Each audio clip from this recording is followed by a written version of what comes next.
Before we start, I would want you to hit that red subscribe button so you never miss out on any of our videos. Hey guys, what's up? Welcome back to COD Trendy. Here are the worst guns to use in Warzone Season 5.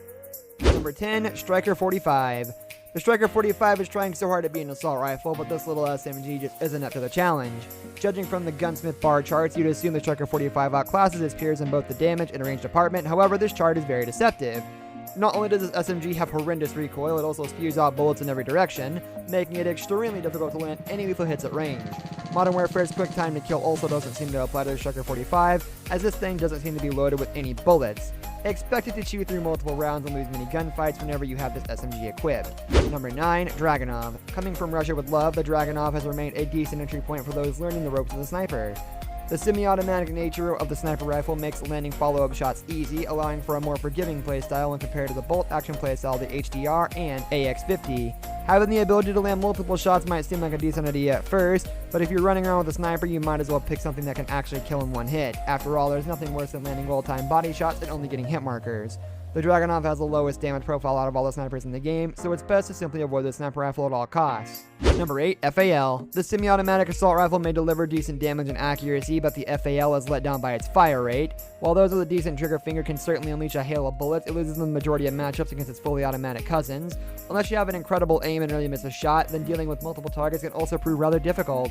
The problem becomes even more apparent when you need to shred through armored squads in Warzone. This hybrid between marksman and sniper may seem like a decent idea, but we don't really see a situation where you'd use this over any of the top 3 assault rifles or one-hit snipers. As a result, the FAL fails to get our attention in Modern Warfare. Number 7, VLK Rogue. Shotguns have always been a point of contention in the COD community. They're either incredibly powerful and capable of killing an enemy with a single shot, or just laughably bad. Unfortunately, the VLK Rogue falls into the latter category. This pint-sized shotgun may give you a lot of mobility, but it doesn't make up for its low range.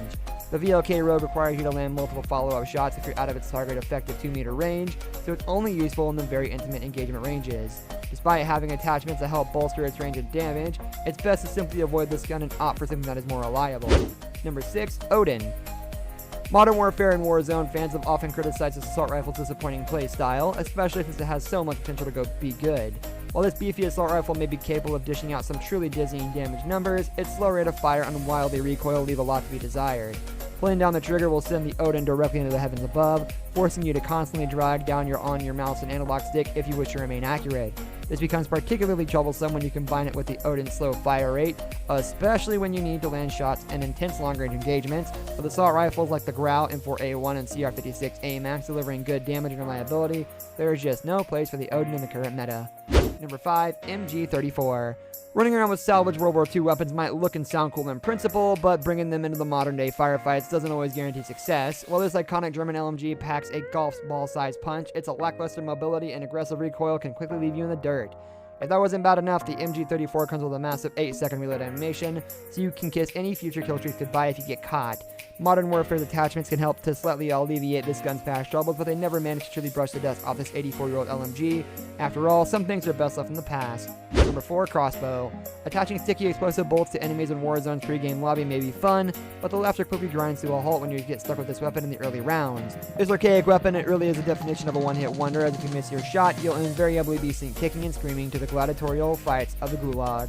In some ways, it's better that it ends this way, at least you'll be safe from watching the frustratingly slow reload animation.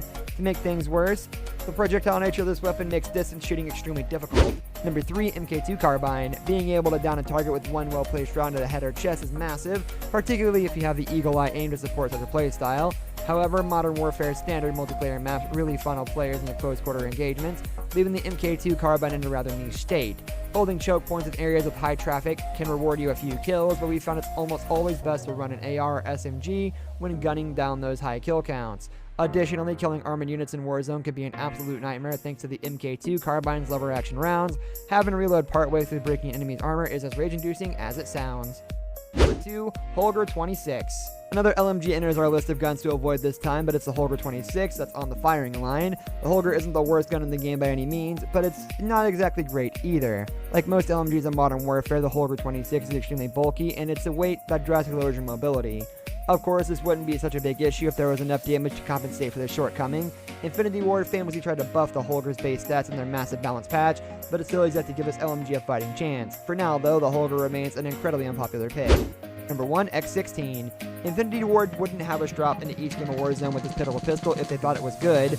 Of course, we've all had games with the X16 that snagged us an early game killer, gotten us out of a gritty gulag match, but that doesn't make up for this gun's low damage profile. If you're going to run around with a sidearm in Modern Warfare's multiplayer or Warzone modes, you may as well take a sidearm that has a little more lethality. This brings us to the end of our video. I hope you enjoyed it. Hit like if you did, and don't forget to subscribe to our channel so you don't miss out on any of our videos in the future. Also, watch the 2 videos that are on your screen because I'm sure you'll love them. With that, I'll see you in the next video.